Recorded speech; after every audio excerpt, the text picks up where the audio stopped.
और इस संख्या पद्धति के पहले संख्या पद्धति में क्या क्या क्वेश्चन बन सकते हैं, उससे पहले इनकी बेसिक बिंदुओं की बात की जाए। जो बेसिक चीज़ें हैं उनको थोड़ा सा रिकॉल कर लिया जाए। बेसिक बेसिक बातों को बेसिक बातों में क्या, प्राकृतिक संख्याएं, पूर्ण संख्याएं, पूर्णांक संख्याएं, सम संख्याएं, विषम संख्याएं, भाज्य संख्याएं, अभाज्य संख्याएं, परिमेय संख्याएं, अग्रवर्ती, पूर्ववर्ती, जातिमान, स्थानीय मान, भाजकता। सबसे पहले एक एक करके एक एक पर बात करते हैं। सबसे पहले करते हैं प्राकृतिक संख्या। प्राकृतिक संख्या क्या होती हैं?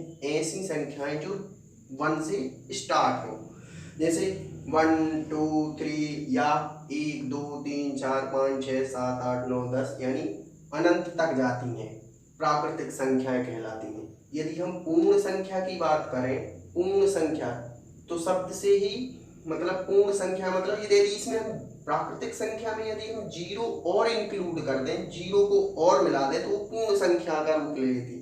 जीरो भी शामिल रहता है पूर्ण संख्या में।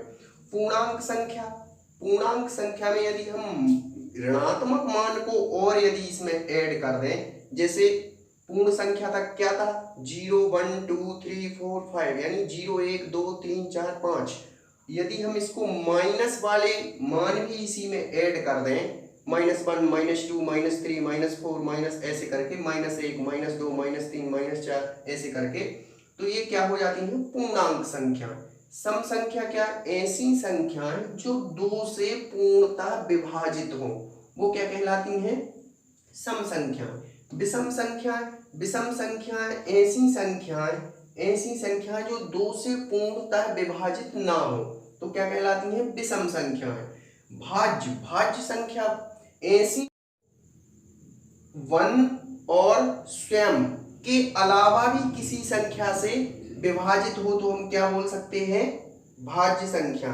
क्या बोल सकते हैं? भाज्य संख्या बोल सकते हैं, जो 1 और स्वयं के अलावा भी किसी से विभाजित हो। अभाज्य संख्या कौन सी संख्या होती है? जो केवल और केवल 1 और स्वयं के अलावा किसी नंबर से या किसी संख्या से विभाजित ना हो, तो ऐसी संख्याओं को हम क्या बोलते हैं? अभाज्य संख्याएं। अब बोलते हैं परिमेय संख्या। परिमेय संख्या की बात करें तो परिमेय संख्या ऐसी संख्याएं जिनको हम p/q के रूप में लिख सकते हैं, बशर्ते q नॉट इक्वल टू 0। कहने का मतलब q 0 नहीं होना चाहिए। अग्रवर्ती संख्याएं, अग्रवर्ती संख्या वे संख्याएं होती हैं जैसे किसी भी संख्या के बाद वाली संख्या, जैसे हम 145 बोल रहे हैं, 145 की अग्रवर्ती संख्या क्या होगी? 146। पूर्ववर्ती, पूर्ववर्ती संख्या वे संख्याएं होती हैं जो किसी भी संख्या के पहले वाली संख्या, जैसे हम 145 की बात करें कि 145 की पूर्ववर्ती संख्या क्या होगी? तो 144 होगी, क्योंकि 145 के पूर्व क्या आता है? 144।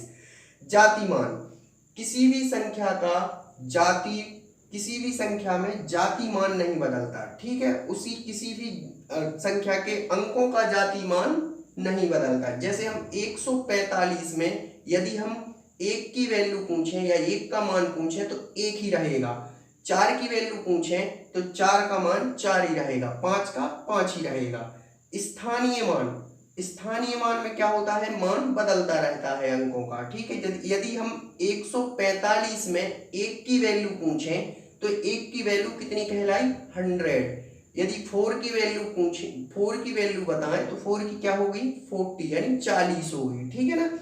भाजकता, भाजकता